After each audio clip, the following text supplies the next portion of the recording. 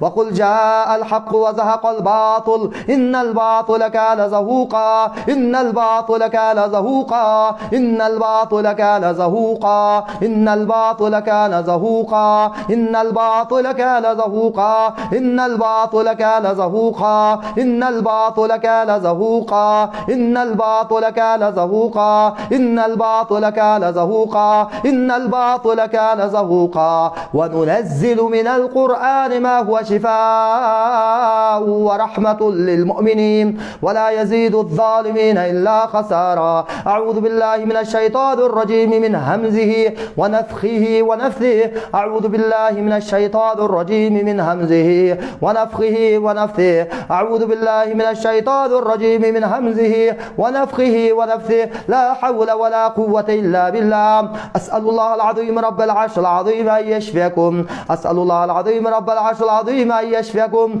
أسأل الله العظيم رب العرش العظيم أن يشفيكم أسأل الله العظيم رب العرش العظيم أن يشفيكم أسأل الله العظيم رب العرش العظيم أن يشفيكم أسأل الله العظيم رب العرش العظيم أن يشفيكم أسأل الله العظيم رب العرش العظيم أن يشفيكم أسأل الله العظيم رب العرش العظيم أن يشفيكم أسأل الله العظيم رب العرش العظيم أن يشفيكم اللهم رب الناس أذهب الباس واشف أنت الشافي لا شفاء إلا شفاؤك شفاء لا يغادر سقما لا شفاء إلا شفاؤك شفاء لا يغادر سقما Kimden baş vuruyotgan bolsa, oң jagı vuruyotgan bolsa, oң kolubuzdu oң jagыбызга koya alabыз. Sol jak baştın sol jagı vuruyotgan bolsa, sol jagыбызга oң kolubuzdu koya alabız. Jürek vuruyotgan bolsa, jürek gövdөнүзгө колубузду коюп алып, кунт менен көздү жумуп алып, укканды улантабыз.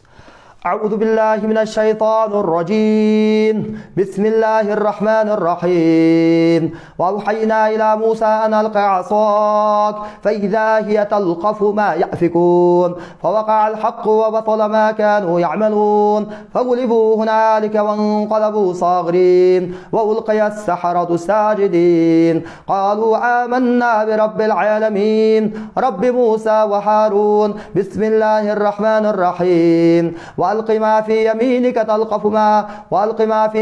تلقف ما صنعوا إنما صنعوا كيد ساحر إنما صنعوا كيد ساحر إنما صنعوا كيد ساحر ولا يفلح الساحر حيث أتى فألقي السحرة سجدا قالوا آمنا برب هارون وموسى بسم الله الرحمن الرحيم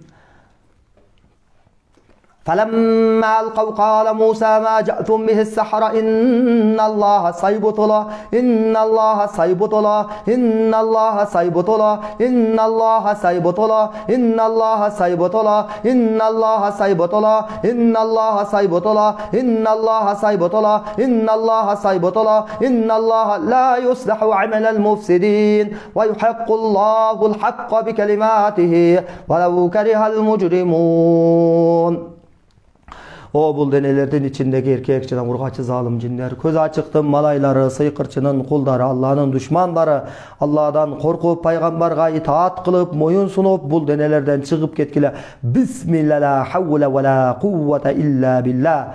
Allah'dan korkup paygambarga itaat kılıp moyun sunup bul denelerden çıkıp ketkile. Bismillah la havle ve la kuvvete illa billah. O bul denelerden içindeki yaşınıp jatkan Allah'tın zalim düşmanları, köz açıktın malayları, sıykırçının kulları Allah'dan korkup paygambarga itaat kılıp moyun sunup bul denelerden çıkıp ketkile. Bismillah la havle ve la kuvvete illa billah. Allah'ın hükmü menen bul denelerdeki jasalgan, köz açıklar tarafından jasalgan sıykırlar, jedirilgen, içirilgen sıykırlar, kömülgön, çaçılgan sıykırlar, örülgön jana baylangan sıykırlar Allah'ın hükmü menen batıl bolsun, jokko çıksın. Bismillah la havle ve la kuvvete illa billah. أعوذ بالله من الشيطان الرجيم بسم الله الرحمن الرحيم الحمد لله رب العالمين الرحمن الرحيم مالك يوم الدين إياك نعبد وإياك نستعين اهدنا الصراط المستقيم صراط الذين أنعمت عليهم غير المغضوب عليهم ولا الضالين بسم الله الرحمن الرحيم ألف لام ميم ذلك الكتاب لا ريب فيه هدى للمتقين الذين يؤمنون بالغيب ويقيمون الصلاة ومما رزقناهم ينفقون والذين يؤمنون بما أنزل إليك وما أنزل من قبلك وبالآخرة هم يوقنون أولئك على هدى من ربهم وأولئك هم المفلحون وأولئك هم المفلحون وأولئك هم المفلحون بسم الله الرحمن الرحيم واتبعوا ما تتلو الشياطين على ملك سليمان وما كفر سليمان ولكن الشياطين كفروا يعلمون الناس السحر يعلمون الناس السحر يعلمون الناس السحر يعلمون الناس السحر وما أنزل على الملكين ببابل هاروت وماروت وما يعلمان من أحد حتى يقولا إنما نحن فتنة فلا تكفر إنما نحن فتنة فلا تكفر إنما نحن فتنة فلا تكفر إنما نحن فتنة فلا تكفر إنما نحن فتنة فلا تكفر إنما نحن فتنة فلا تكفر كوز جوال وغوص إنما نحن فتنة فلا تكفر إنما نحن فتنة فلا تكفر إنما نحن فتنة فلا تكفر إنما نحن فتنة فلا تكفر إنما نحن فتنة فلا تكفر فلا تكفر فلا تكفر فلا تكفر إنما نحن فتنة فلا تكفر فيتعلمون منهما ما يفرقون به بين المرء وزوجه وما هم بضارين به من أحد إلا بإذن الله ويتعلمون ما يضرهم ولا ينفعهم ولقد علموا لمن اشتراه ما له في الآخرة من خلاق ولبئس ما شروا به أنفسهم لو كانوا يعلمون بسم الله الرحمن الرحيم وإلهكم إله واحد لا إله إلا هو الرحمن الرحيم إن في خلق السماوات والأرض واختلاف الليل والنهار والفلك التي تجري في البحر بما ينفع الناس وما أنزل الله من السماء من ماء فأحيا به الأرض بعد موتها وبث بها من كل دابة وتصريف الرياح والسحاب المسخر بين السماء والأرض لآيات لقوم يعقلون بسم الله الرحمن الرحيم الله لا إله إلا هو الحي القيوم لا تأخذه سنة ولا نوم له ما في السماوات وما في الأرض من ذا الذي يشفع عنده إلا بإذنه يعلم ما بين أيديهم وما خلفهم ولا يحيطون بشيء من علمه إلا بما شاء وسع كرسيه السماوات والأرض ولا يؤوده حفظهما وهو العلي العظيم لا إكراه في الدين قد تبين الرشد من الغي فمن يكفر بالطاغوت ويؤمن بالله فقد استمسك بالعروة الوثقى لا انفصام لها والله سميع عليم الله ولي الذين آمنوا يخرجهم من الظلمات إلى النور والذين كفروا أولياؤهم الطاغوت يخرجوا لهم من النور إلى الظلمات أولئك أصحاب النار هم فيها خالدون بسم الله الرحمن الرحيم شهد الله أنه لا إله إلا هو والملائكة وأولو العلم قائما قائما بالقسط لا إله إلا هو العزيز الحكيم إن الدين عند الله الإسلام وما اختلف الذين أوتوا الكتاب إلا من بعد ما جاءهم العلم باغيا بينهم فمن يكفر بآيات الله فإن الله سريع الحساب بسم الله الرحمن الرحيم وأوحينا إلى موسى أن ألقى عصاك فإذا هي تلقف ما يأفكون فوقع الحق وبطل ما كانوا يعملون فغلبوا هنالك وانقلبوا صاغرين وألقي السحرة ساجدين قالوا آمنا برب العالمين رب موسى وهارون بسم الله الرحمن الرحيم الله لا إله إلا هو الحي القيوم لا تأخذه سنة ولا نوم له ما في السماوات وما في الأرض من ذا الذي يشفع عنده إلا بإذنه يعلم ما بين أيديهم وما خلفهم ولا يحيطون بشيء من علمه إلا بما شاء وسع كرسيه السماوات والأرض ولا يؤوده حفظهما وهو العلي العظيم لا إكراه في الدين قد تبين الرشد من الغي فمن يكفر بالطاغوت ويؤمن بالله فقد استمسك بالعروة الوثقى لا انفصام لها والله سميع عليم الله ولي الذين آمنوا يخرجهم من الظلمات إلى النور والذين كفروا أولياؤهم الطاغوت يخرجوا لهم من النور إلى الظلمات أولئك أصحاب النار هم فيها خالدون بسم الله الرحمن الرحيم وأوحينا إلى موسى أن ألقى عصاك فإذا هي تلقف ما يأفكون فوقع الحق وبطل ما كانوا يعملون فغلبوا هنالك وانقلبوا صاغرين وألقي السحرة ساجدين قالوا آمنا برب العالمين رب موسى وهارون بسم الله الرحمن الرحيم فلما ألقوا قال موسى ما جئتم به السحرة إن الله سيبطل إن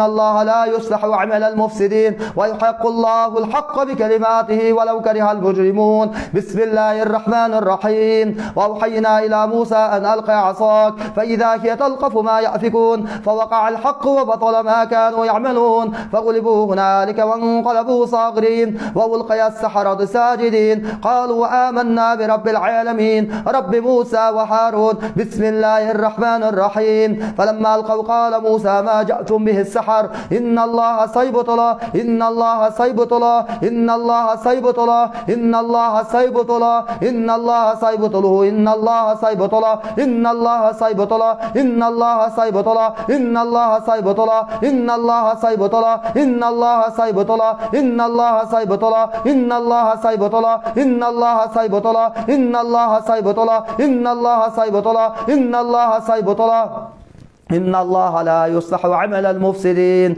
ويحق الله الحق بكلماته ولو كره المجرمون بسم الله الرحمن الرحيم وأوحينا إلى موسى أن ألقى عصاك فإذا هي تلقف ما يأفكون فوقع الحق وبطل ما كانوا يعملون فغلبوا هنالك وانقلبوا صاغرين وألقي السحرة ساجدين قالوا آمنا برب العالمين رب موسى وهارون بسم الله الرحمن الرحيم فلما ألقوا قال موسى ما جئتم به السحر إن الله سيبطل إن الله سيبطل إن الله سيبطل إن الله سيبطل إن الله سيبطل إن الله لا يصلح عمل المفسدين ويحق الله الحق بكلماته ولو كره المجرمون بسم الله الرحمن الرحيم وأوحينا إلى موسى أن ألقى عصاك فإذا هي تلقف ما يأفكون فوقع الحق وبطل ما كانوا يعملون فغلبوا هنالك وانقلبوا صاغرين وألقي السحرة ساجدين السحرة ساجدين وألقي السحرة ساجدين وألقي السحرة ساجدين وألقي السحرة ساجدين وألقي السحرة ساجدين وألقي السحرة ساجدين İhlas menen, kunt menen uqqan hareket kılabız. Orup atkan yerlerimizge baş, yürek orup atkanımız, je kol orup, je buut orup atkan bolsa, on kolumuzu koyup alıp, kunt menen, ihlas menen uqqandı ulantabız. Eger kusu vergen bolsa, kusu vergen kişilerde bolsa, anda oşol paket je idiş alıp kelip alıp, kusup korkposuna kıcılatып uğurыңыздар. Ызы үчө салып аткандардан болсо араңарда, анда ошол жакын адамдары ошол кулагына телефонун алып келип туруңуздар. Улантабыз, көз жумалыңыздар. Аузу биллахи минаш-шайтанир рajim. Bismillahir-rahmanir-rahim. Alhamdulillahi rabbil alamin. Ar-rahmanir-rahim. Maliki yawmiddin. Iyyaka na'budu wa iyyaka nasta'in. Ihdinas siratal mustaqim. Siratal ladzina an'amta 'alaihim ghairil maghdubi 'alaihim waladdallin. Bismillahirrahmanirrahim. Alif lam mim. Zalikal kitabu la rayba fihi hudan lil muttaqin alladhina yu'minuna bil ghaibi wa yuqimuna as-salata wa mimma razaqnahum yunfiqun walladhina yu'minuna bima unzila ilayka wa ma unzila min qablik wa bil akhirati hum yuqinun ulaika ala hudan min rabbihim wa ulaika humul muflihun. Bismillahir rahmanir rahim. واتبعوا ما تتلو الشياطين على ملك سليمان وما كفر سليمان ولكن الشياطين كفروا يعلمون الناس السحر يعلمون الناس السحر يعلمون الناس السحر يعلمون الناس السحر يعلمون الناس السحر يعلمون الناس السحر يعلمون الناس السحر وما أنزل على الملكين ببابل هاروت وماروت وما يعلمان من أحد حتى يقولا إنما نحن فتنة فلا تكفر فيتعلمون منهما ما يفرقون به بين المرء وزوجه وما هم بضارين به من أحد إلا بإذن الله ويتعلمون ما يضرهم ولا ينفعهم ولقد علموا لمن اشتراه ما له في الآخرة من خلاق ولبئس ما شروا به أنفسهم لو كانوا يعلمون. بسم الله الرحمن الرحيم. وإلهكم إله واحد لا إله إلا هو الرحمن الرحيم. إن في خلق السماوات والأرض واختلاف الليل والنهار والفلك التي تجري في البحر بما ينفع الناس وما أنزل الله من السماء من ماء فأحيا به الأرض بعد موتها وبث فيها من كل دابة وتصريف الرياح والسحاب المسخر بين السماء والأرض لآيات لقوم يعقلون. بسم الله الرحمن الرحيم. الله لا إله إلا هو الحي القيوم لا تأخذه سنة ولا نوم له ما في السماوات وما في الأرض من ذا الذي يشفع عنده إلا بإذنه يعلم ما بين أيديهم وما خلفهم ولا يحيطون بشيء من علمه إلا بما شاء وسع كرسيه السماوات والأرض ولا يؤوده حفظهما وهو العلي العظيم. لا إكراه في الدين قد تبين الرشد من الغي فمن يكفر بالطاغوت ويؤمن بالله فقد استمسك بالعروة الوثقى لا انفصام لها والله سميع عليم. الله ولي الذين آمنوا يخرجهم من الظلمات إلى النور والذين كفروا أولياؤهم الطاغوت يخرجونهم من النور إلى الظلمات أولئك أصحاب النار هم فيها خالدون. بسم الله الرحمن الرحيم. وأوحينا إلى موسى أن ألق عصاك فإذا هي تلقف ما يأفكون فوقع الحق وبطل ما كانوا يعملون فغلبوا هنالك وانقلبوا صاغرين وألقي السحرة ساجدين قالوا آمنا برب العالمين رب موسى وهارون. بسم الله الرحمن الرحيم. والصافات صفا فالزاجرات زجرا فالتاليات ذكرا إن إلهكم لواحد رب السماوات والأرض وما بينهما ورب المشارق. إنا زينا السماء الدنيا بزينة الكواكب دحورا ولهم عذاب واصب دحورا ولهم عذاب واصب دحورا ولهم عذاب واصب دحورا ولهم عذاب واصب إلا من خطف الخطفة فأتبعه شهاب ثاقب فاستفتهم هم أشد خلقا أمن خلقنا إنا خلقناهم من طين لازب بل عجبت ويسخرون وإذا ذكروا لا يذكرون وإذا رأوا آية يستسخرون وقالوا إن هذا إلا سحر مبين. أعوذ بالله من الشيطان الرجيم. بسم الله الرحمن الرحيم. وأوحينا إلى موسى أن ألقى عصاك فإذا هي تلقف ما يأفكون فوقع الحق وبطل ما كانوا يعملون فغلبوا هنالك وانقلبوا صاغرين وألقي السحرة ساجدين قالوا آمنا برب العالمين رب موسى وهارون بسم الله الرحمن الرحيم فلما ألقوا قال موسى ما جئتم به السحرة إن الله سيبطله إن الله سيبطله إن الله سيبطله إن الله لا يصلح عمل المفسدين ويحق الله الحق بكلماته ولو كره المجرمون بسم الله الرحمن الرحيم والصافات صفا فالزاجرات زجرا فالتاليات ذكرا إن إلهكم لواحد رب السماوات والأرض وما بينهما ورب المشارق إنا زينا السماء الدنيا بزينة الكواكب دحورا ولهم عذاب واصب إلا من خطف الخطفة فأتبعه شهاب ثاقب فاستفتهم أشد خلقا من خلقنا إنا خلقناهم من طين لازب بل عجبت ويسخرون وإذا ذكروا لا يذكرون وإذا رأوا آية يستسخرون وقالوا إن هذا إلا سحر مبين بسم الله الرحمن الرحيم يا معشر الجن والإنس إن استطعتم أن تنفذوا من أقطار السماوات والأرض فانفذوا لا تنفذون إلا بسلطان فبأي آلاء ربكما تكذبان يرسل عليكما شواظ من نار ونحاس فلا تنتصران فبأي آلاء ربكما تكذبان بسم الله الرحمن الرحيم وقل جاء الحق وزهق الباطل إن الباطل كان زهوقا وننزل من القرآن ما هو شفاء ورحمة للمؤمنين ولا يزيد الظالمين إلا خسارا أعوذ بالله من الشيطان الرجيم بسم الله الرحمن الرحيم آمن الرسول بما أنزل إليه من ربه والمؤمنون كل آمن بالله وملائكته وكتبه ورسله لا نفرق بين أحد من رسله وقالوا سمعنا وأطعنا غفرانك ربنا وإليك المصير لا يكلف الله نفسا إلا وسعها لها ما كسبت وعليها ما اكتسبت ربنا لا تؤاخذنا إن نسينا أو أخطأنا ربنا ولا تحمل علينا إصرا كما حملته على الذين من قبلنا ربنا ولا تحملنا ما لا طاقة لنا به واعف عنا واغفر لنا وارحمنا أنت مولانا فانصرنا على القوم الكافرين بسم الله الرحمن الرحيم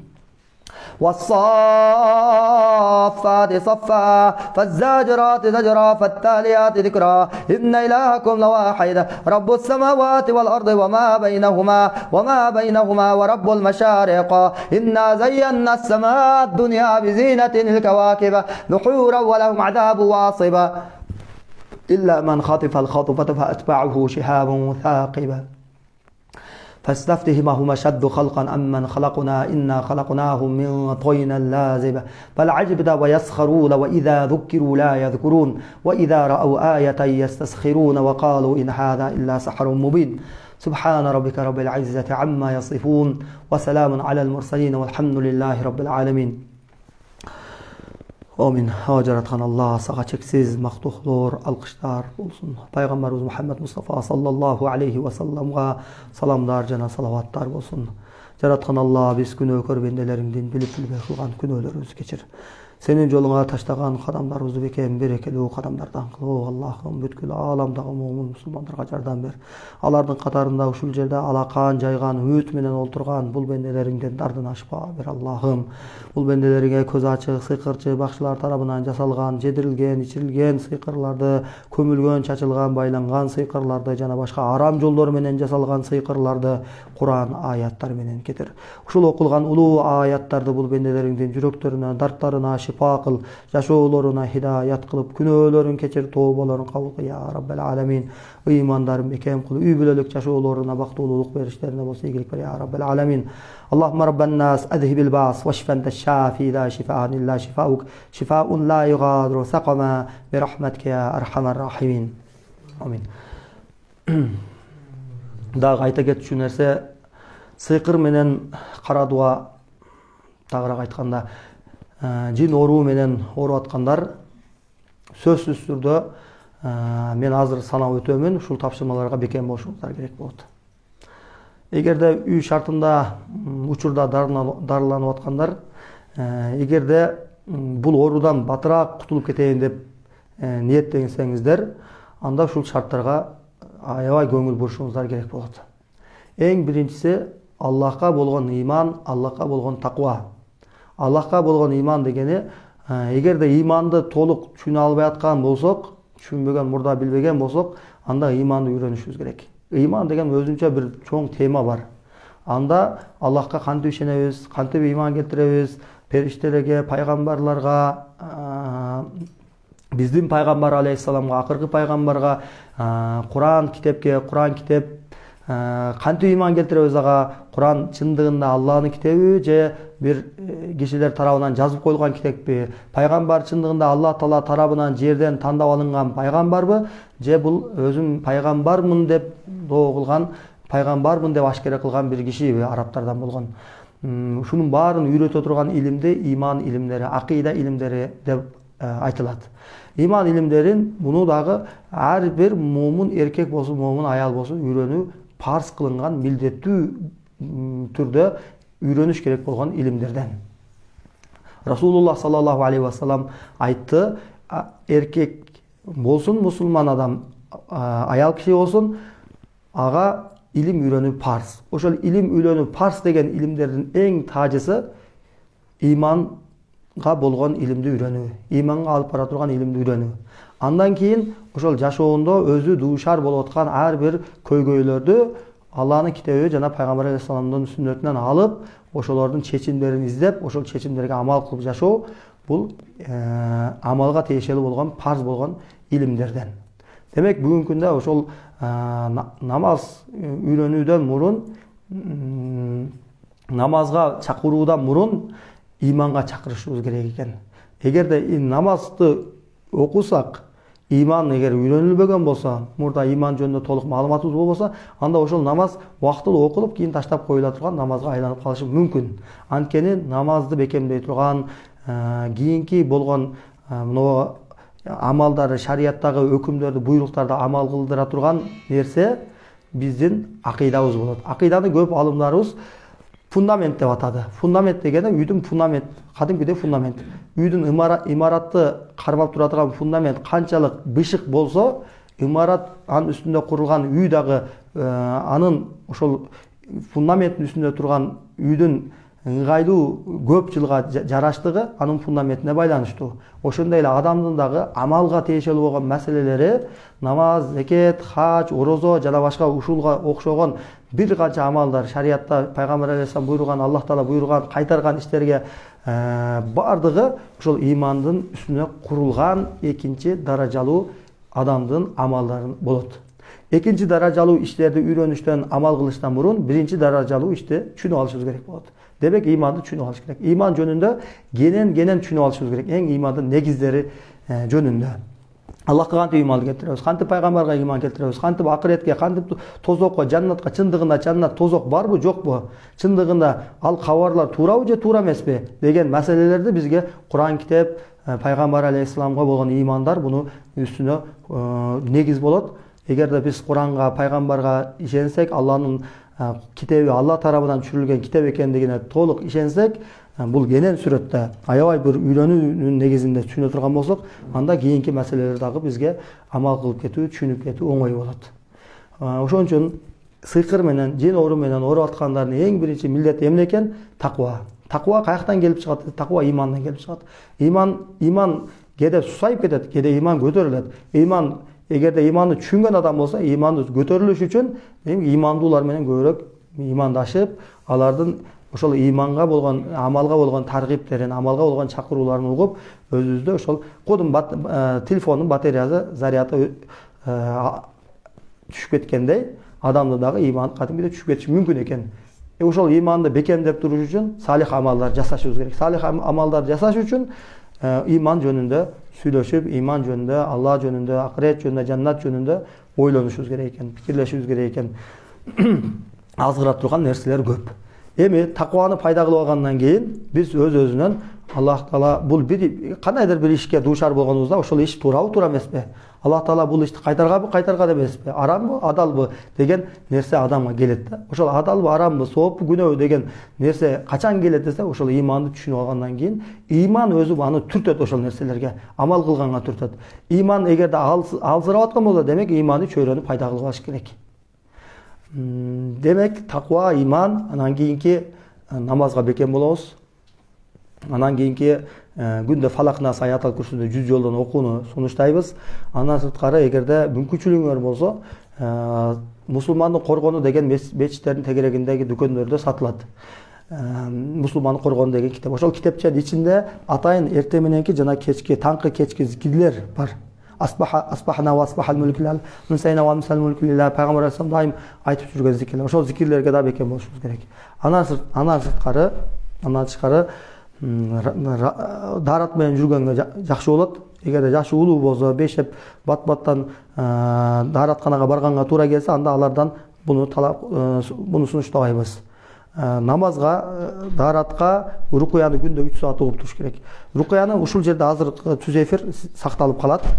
Түз эфирге каалаган убагыңыздарга, өзүңүздөргө ыңгайлуу болгон учурда кирип алып, түз эфирде кулагыңыздарга наушник салып алып, же телефонду бийик кылып алып, көздү жумган абалда уксаңыздар болот. Анан кийин дагы мындан тышкары дагы көйгөйлөр чыгып аткан болсо, түшүнбөгөн бир жагдайлар чыгып аткан болсо, биздин WhatsApp номерибиз иштейт, мессенджер иштейт, Instagramдагыларга Instagramдан, Facebook'tan же болсом ушул нерселерге байлансаңыздар болот. Биздин WhatsApp группаларыбыз бар, атайын ачканбыз. Группаларга дагы катталыш үчүн, кошулуш үчүн бизге номерларыңыздарды могу азыркы комментарийга таштап койсоңуздар, биз аларды кошуп коебуз. Биздин Facebook'tan ишмердүүлүгүбүз боюнча эмне маалыматтар чыккан болсо, Facebook'ка дагы, Instagram'га дагы, WhatsApp группаларга дагы баарына бир тегизден таштайбыз. Анда эмесе Аллах субханаху ва таала баарыңыздарга шифасын берсин. Эмдиги ишемби күнү кечки саат 8:30 чейин жолукканга чейин саламатта калыңыздар. Ассаламу алейкум ва рахматуллахи ва баракатух.